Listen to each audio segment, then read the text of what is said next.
all my businesses that were successful allowed me to serve in some capacities. How many agents can I serve? How many people can I impact before I leave this world?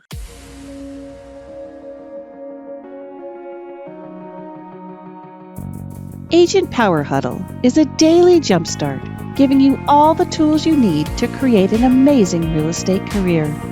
Led by top experts in the field, you'll learn how to sell more houses in less time while creating the life you want. Welcome to the Agent Power Huddle. Welcome to Mindset Monday. We got an amazing guest host today in Mr. Barry Overton, Denver, Colorado. How are you, Barry? Hey, Jesse, I'm doing great. Glad to be here. I'm excited that you're here. So here's the plan for the morning, guys. We're just going to dive into a couple things that Barry does on a regular basis. And Barry, I see we might have some other friends here. So if there's anyone else you want to introduce or talk to, we have to get them involved. But really today is all about getting your mindset ready for the week. And just ready in general. So Barry is someone who's not only is a high performing real estate agent and team leader, but he's an author. He is a deep thinker, and I want to unpack some of the things that he does on a regular basis for his mindset, because he is someone that every time I talk to him, I don't know if you know this, Barry, but literally every time I talk to you, you just radiate this positivity. He's just so calm and confident. And so he was a police officer for years. And I don't know if that has anything to do from your service there, this calm that you radiate, but I want to unpack all that today. Does that sound good? Yeah, absolutely. So walk me through. Let's just start from the kind of the basics. When your alarm goes off, what do you do when your alarm goes off? You know what? The funny thing is the alarm never gets a chance to go off. It's, there's that whole cliche of, my purpose wakes me up, or my purpose is my alarm clock. But it's the reality for me. If I sleep till 6:30, I've slept in. I've slept too late. And it seems like it throws off my day. So I'm usually up at about 5:30 in the morning. And the crazy part about it is I literally will wake up somewhere between 5:20 to 5:40 just automatically every morning. And in most cases, like last night, I went to bed at 11:45 and I still woke up at 5:30. So, it's like, it's time to go. There's so many things. And I don't know if this is with getting older. It seems like once I turn 50, the clock goes faster. The days go by quicker. And so I look at it from a mindset of, man, I don't have time to waste, because number one, tomorrow's not promised.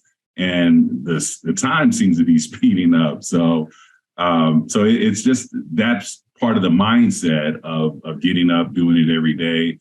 Kind of a difference between me and my wife. She actually kind of takes the weekends to recharge, but I stay on the same regimen, Monday through Sunday. Those times don't change for me. I love it. And you just, let's drop into purpose for a minute, because I know it's a big driver behind you. Did you always feel like you had a purpose, or is this something you cultivated over time? And can other people help cultivate their own purpose? Yeah, and that was the thing. I was about 47 years old when purpose, really sat in my spirit. At that point. And because, at the time I thought, well, my purpose is to be a police officer. My purpose is to be a real estate agent. When I was in the military, my purpose was to serve my country. But what I learned is my purpose was encompassing all the different things that I was doing. And it came down to the service piece and being able to serve my country, protect and serve the community. The way that I've ran my businesses, all my businesses that were successful allowed me to serve in some capacity. So as a real estate agent, I don't get caught up in how much money I can make. I look at how many people can I serve. And the EXP business model has given me another aspect of it. How many agents can I serve? How many people can I impact before I leave this world? And that's really where the drive comes from. And it took 47 years of life to figure that out. And so I always tell people, if you don't know what your purpose is, again, it will reveal itself, and it probably already has. It's just a matter of sometimes you have to get into a quiet place and really reflect. And then you realize this is what I'm supposed to be doing. This is the thing that wakes me up in the morning. I love it. I love it. All right. So if someone, let's just stick on purpose for just a minute here. And by the way, guys, if you're just joining us, this is our Mindset Monday. So I really just want to unpack there's no way we're going to get through all of everything Barry teaches on Transit because it is in a book in 30 minutes, but I want to unpack as much of this as possible. If someone has not, hit that moment where they've awoken to their exact purpose, so they might feel like you, like, okay, my purpose is to be a real estate agent. Where should someone start looking? What would you say they should do, Barry, to help to kind of clarify their purpose? I think what's really important in this life is that we do things that we enjoy. I realized that, as a police officer, when I first started that job, I really enjoyed it, but I got to a point where it was no longer fun. And now I realized that I had grown past that. But even though I had grown past it, it's kind of like when you're growing as a kid, or maybe even when we grow as adult as far as weight, and we're still trying to get into those 32 jeans when we know we got a 36-inch waist. It's uncomfortable. It doesn't feel good. But once you go ahead and just grow into the person that you're supposed to be, it becomes more comfortable in that place.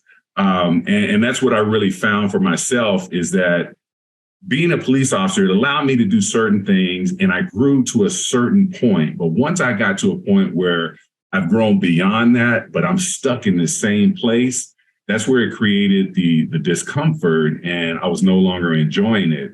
And now, I've been retired almost 10 years now, and I really have worked from a standpoint since then of I'm going to do the things that I enjoy, and I'm going to listen to the voice inside, and I'm going to just follow that lead because I know that it's leading me toward bigger and better things.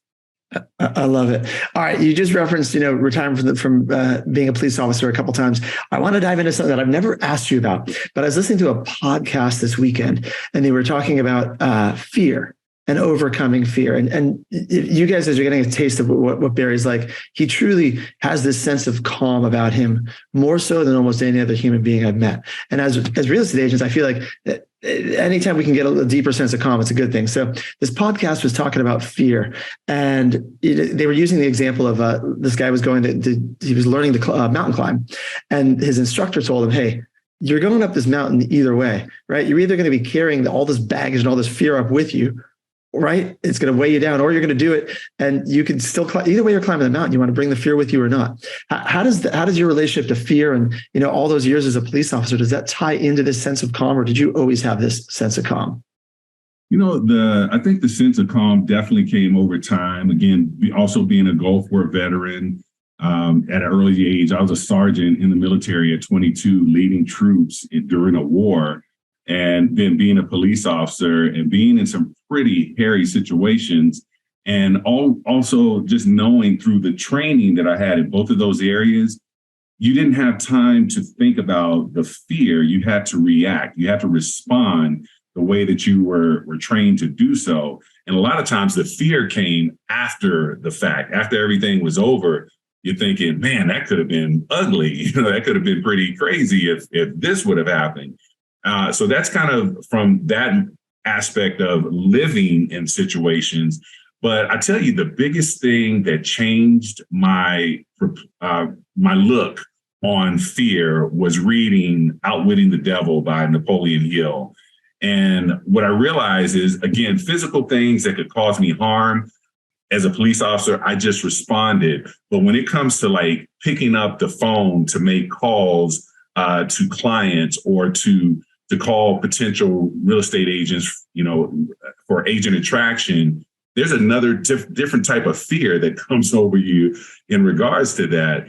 But it was through, reading Outwitting the Devil. There's a part in that book where it starts where basically Napoleon Hill is interviewing the devil, and the devil told him, I'll answer any question that you ask me, but on one condition: you must refer to me as Your Majesty. And Napoleon asked him, well, why is that? And he said, because I am the ruler of this world. And he said, I rule through two things, fear and doubt. And so me being a very strong believer and big in faith, for me, it was, okay, the moment that I have doubt about myself, the moment I allow fear to creep in on something that I'm trying to achieve, I'm allowing the devil to have a part of my spirit at that moment. So it's always, for me, it's kind of this constant battle that I'm having of when I realize that now, I'm like, okay, we got to get over that. We got to move beyond that because the devil won't win. And so, and also what I found is everything that you desire is just on the other side of that fear. Fear is like the obstacle, but once you get through it, everything that you're trying to achieve is just on the other side. And a lot of times the things that we fear are very simple, especially like, again, making those phone calls, getting on the phone and just, calling an agent or calling a prospective client and having it go much better than you would have ever imagined once you make the call. Doesn't it sound so simple when you listen to them describe it? Right? I didn't realize that. I never read that. I only read Napoleon Hill's other book. I never realized he talked about fear and doubt. Right? And you hear those concepts so often, but it's nothing new. It's been going around. I love it. Are you a believer? You've talked about, making calls and things like that. Are you a believer in routines, the way you structure your day? Do you kind of make up each moment as it comes? What's your take on that? No, yeah, I think you have to have some structure to it. Now, again, in real estate, because that phone could ring at any time and all of a sudden the schedule changes. But you have to start at least with the structure. And I think, again, it goes back to those first moments when you wake up. One of the things, some of the folks that have been in some of my training courses realize that I have this thing that I do when I wake up. And it's, my book is Ignite Your Greatness. And it's about igniting the spirit, waking up your spirit, waking up your purpose first thing in the morning. And so for me, first thing in the morning, when I get up, I can't do it in my bedroom because my wife is in there still asleep, but I go down in the basement and I yell, greatness. I mean, you think about it, if you do that, it's going to wake up something inside of you. And there's studies, scientific studies that show that, being able to scream positive, saying positive affirmations is great, but screaming positive affirmations is good from a psychological standpoint. It ignites endorphins and peptides in the system to start your day. And then the second part of that is, breakfast, they say, is the most important meal of the day. Well, what are you feeding your mind first thing in the morning? What are you reading for the first 20 minutes? Or what are you listening to? So I'm big on YouTube. I have a bunch of motivational speakers that I love to listen to. There's certain ones that they will get you hyped, and it's great. That's like your jolt of caffeine first thing in the morning going straight to the brain. So those are kind of the first two constants for me in the morning to get the right mindset going into the day. I love that. And the funny thing is, I've heard you mention shouting greatness multiple times as we've talked, but every time you do it, I think, because I haven't taken that on, because I need to find a space in my house because I get up so much earlier than my family too. I'm like, I don't know where I could go that I could shout and not wake my family. But I guarantee that's going to light you up when you do that. Oh, yeah. Yeah. Like I said, when I started doing it, I was living by myself. And, once my wife and I got married a few years ago, started doing it. And she's like, man, what in the LL Cool J is wrong with you yelling that early in the morning? So, I had to go find another space to be able to do it. And then, sometimes, if I'm in a hotel, I don't necessarily do it there, but I go through it, in my mind of what I'm saying. And, I've done speeches where, on tour dates and things of that nature. And that's how I start my speech. The reason I do it when I'm touring is because, number one, it helps me because, they talk about public speaking being, a very scary area for people to be in, even if you've done it multiple times. But when I yell it like that, it's like, boom, the gun just fired for the race. And so it helps me to get out of whatever fear that I may have in regards to speaking in front of people. Even after I've done it so many times, it's just the norm for me. And then also what I'm doing is I'm transferring energy. Energy is transferable from one person to another. So I want to transfer energy to people in that room as well. So yeah, it's just become a big part of what I do on a daily basis. I love that. All right. I don't know how much your business was, impacted. I'm sure somewhat like everyone else's when the interest rates started going up last year and the market shifted. Did you change anything? Not necessarily when we can get into the actions you were doing in terms of real estate, but I'm talking about from a mindset structure standpoint. Did you add anything in, change anything, or are you pretty much no matter what the world around you is doing, you're doing the same basic structure? No, I think what I did is I said, I got to talk to more people. I got to talk to my sphere more often. So I ramped up what I was already doing, because I think, we've had, prior to last spring, we had, 7-8 years of, it was a gravy train, and the business, the phone was just ringing on its own. And what I learned is, okay, I got to make this phone ring. I got to make more calls. I got to be, proactive more so. Even though I was before, I had to ramp it up. And it has helped to sustain the business that I had, prior to interest rates going up. Yeah. In terms of leading your team, there's a difference between speaking in a podcast like this and leading people on a regular basis. Is there anything you're doing to keep your team engaged and mindset positive there? And anything, I'm just looking for anything that you're doing there that might help other people as well. Yeah. So, and it's myself, Monica Graves, Dan Gomer, and all three of us are authors. All three of us have written books on mindset. It is a particular focus that we have of just getting people to understand that I can give you the blueprint. I can tell you step by step all the things that you need to do to grow your business in real estate. I can tell 100 people and we will get 100 different results. And the reason being is not because of the blueprint, but because of the mindset that you take into, applying the blueprint. So we coach a lot on that. I do on Tuesday mornings at 8 a.m. Mountain Time. I do what we call a greatness tracker training. It's from the core training system. And we're holding people accountable on their calls, on their one-on-ones, on their breaking bread meetings that they're having, all the steps that they're doing to build their business. But during that training, we take about 20, 30 minutes and we focus on the mindset and talk about, who are you listening to? What are the things that you're doing to get better? It's the most fulfilling thing that I have going right now, of being able to be a part of that and see that agent that has never closed a transaction.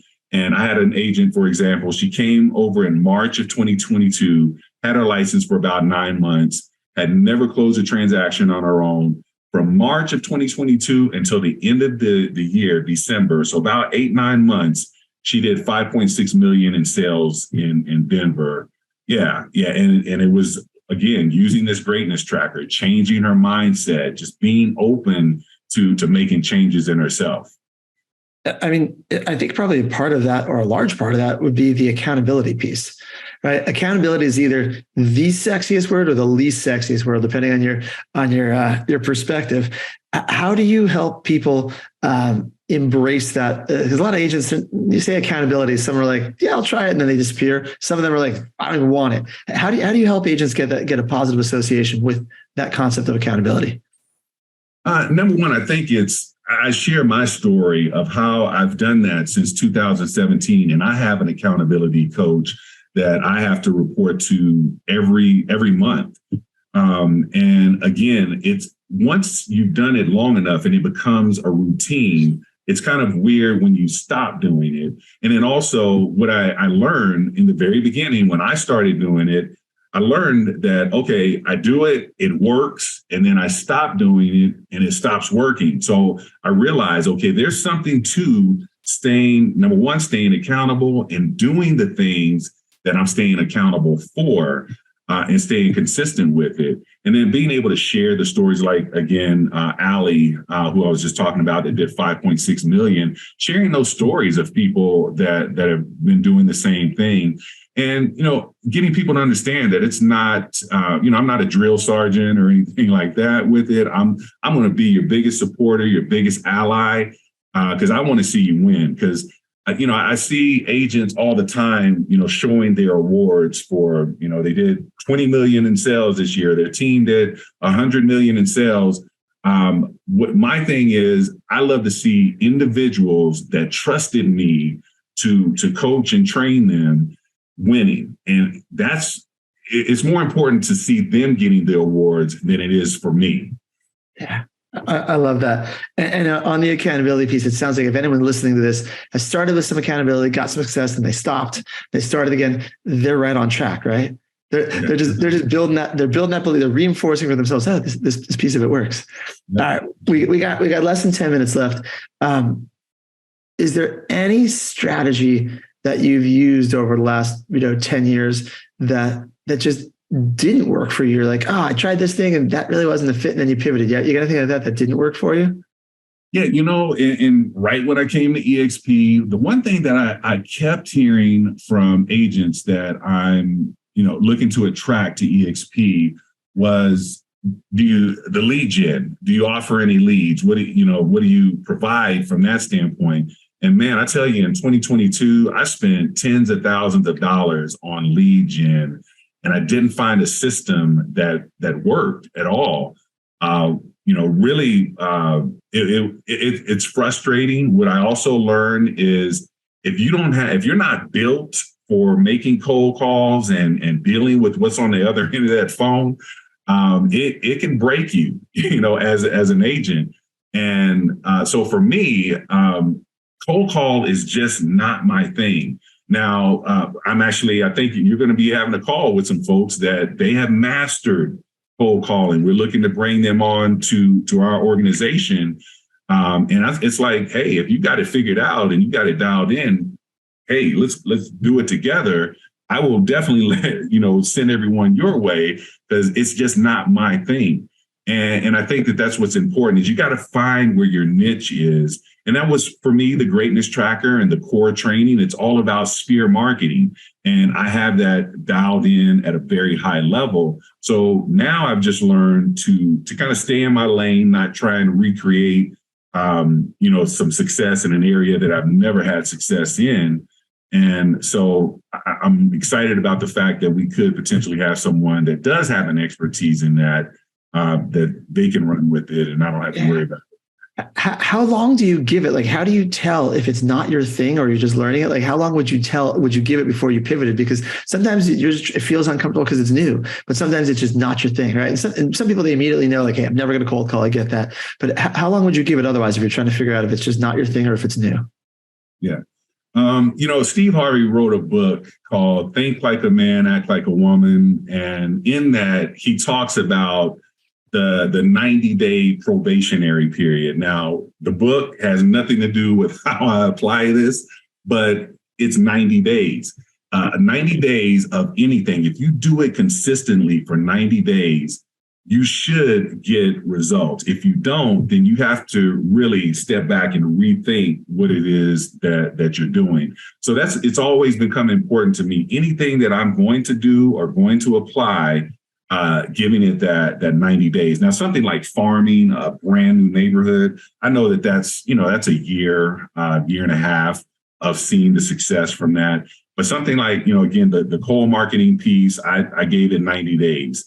And actually, I gave it more than that. I gave it 90 days with one company, and then I tried it with another company for 90 days and just realized, okay, this is not the fit for me. Yeah. And knowing yourself is so important, Barry. All right, we got about 5 minutes. What do you read a lot? I mean, I don't know if you guys have noticed, he's referenced a lot of books. He's got a lot of great quotes. What are you consuming these days that's getting you excited or keeping you, are you podcast, books? What do you listen to? What are you learning? So when I was mentioning in the morning that I wake up, a good friend of mine is a motivational speaker. His name is Billy Alsbrooks. He's someone that I've listened to since 2016. And every day I wake up to this guy. He's faith-based, but he's a former rapper. So he comes with a lot of high energy. Eric Thomas is another one that comes with a lot of high energy. But I can tell you, I'm still the good old Zig Ziglar, Jim Rohn, Brian Tracy. Those are still, by the afternoon, I'm kind of getting more in a settled place. And those are some of the folks that I'm listening to. Tony Robbins is still, one of those that I'm listening to very closely. Was it Jay Zeddy is another one. And with TikTok these days, one of the things I kind of learned is I'm finding people that are not even necessarily well known, but they got a powerful message. And so I'm following people on TikTok as well. Interesting. How do you find the people that you follow on TikTok? So I post motivational stuff on TikTok. So I tend to get that in my feed, but then also you can, there's somewhere within there where you can kind of say the type of, I know when I first set it up, the type of videos that you want to see. And, I said motivational, inspirational were some of the keywords that I use. So it's just naturally, in my feed now. Cool. And if people wanted to see the motivational things that you post on TikTok, how do they find you? What's the best way for someone to connect with you? Yeah, so on Instagram, it's just Barry Overton. TikTok, it's Barry Overton. Facebook is Barry L. Overton. And then LinkedIn is Barry Overton. Just that's the username. Cool. So I keep it simple. I love it. All right. Before we wrap up, whether it's from your book or in your life, something you said or someone else said, you got a quote or two that you just love, something that's like just pops into your head. Right now, the one that I'm working with the most is just having an attitude of gratitude. And the reason I say that, like I said, I've been working since probably 5:30, 6 o'clock this morning. And I have some challenging clients that I'm working with.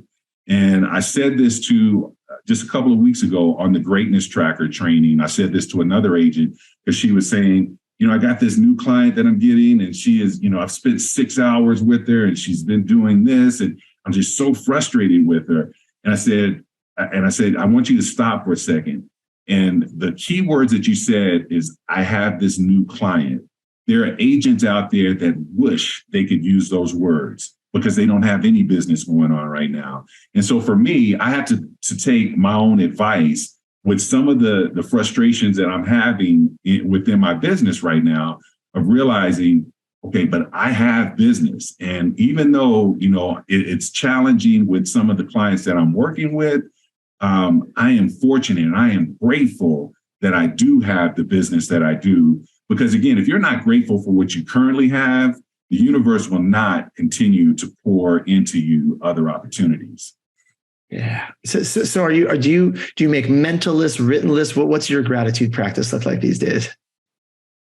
Usually on the gratitude side, again, that's a part of the waking up. It's number one, I am always, like I said, when I turned 50, I kind of just looked at life and aging and all of those things differently. So just waking up, I'm grateful for that, because especially during this time of the pandemic and, over these last few years, there's been a lot of people younger than me, slightly older than me, that are no longer with us. So, just being grateful for those things. And so it's more of a mental list, because I go through, okay, what am I grateful for today?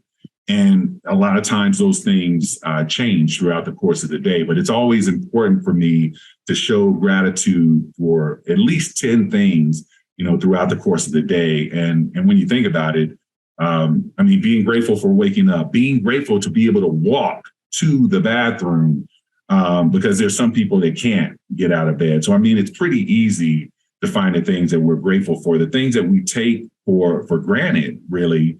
If they were taken away, it would be traumatizing to have your ability to walk taken away, your ability to hear. So, definitely just showing that gratitude, and it's more of a mental aspect for me. I love it, Barry. Well, I am grateful that you are here spending time with us. This is great, guys. Reach out to Barry, connect with him. If you want more of hearing Barry and Love, I'm telling you, follow him on any of those social platforms he listed. Barry, you truly are just not only positive, but this sense of calm and just, I think it's that all those years of working against and eliminating fear and doubt. It's great, man. Yeah, I always tell people, nobody's shooting at me over here, so it's easy to be calm. Happy Mindset Monday, everybody. Have a great day. Thanks for being here. We'll be back tomorrow. We got another top agent interview. Barry, this is great. See you guys. Have a great day, guys. Take care. If you'd like more information or to get connected to the Agent Power Huddle, join our free Facebook group. This call was designed for the agents in our EXP organization, but open to any agent from any brokerage. If you're a guest and you're interested in learning more about EXP or our specific resources within the Agent Collective, reach out to the person who invited you to this call to get more info. Produced by the Agent Collective Media Network.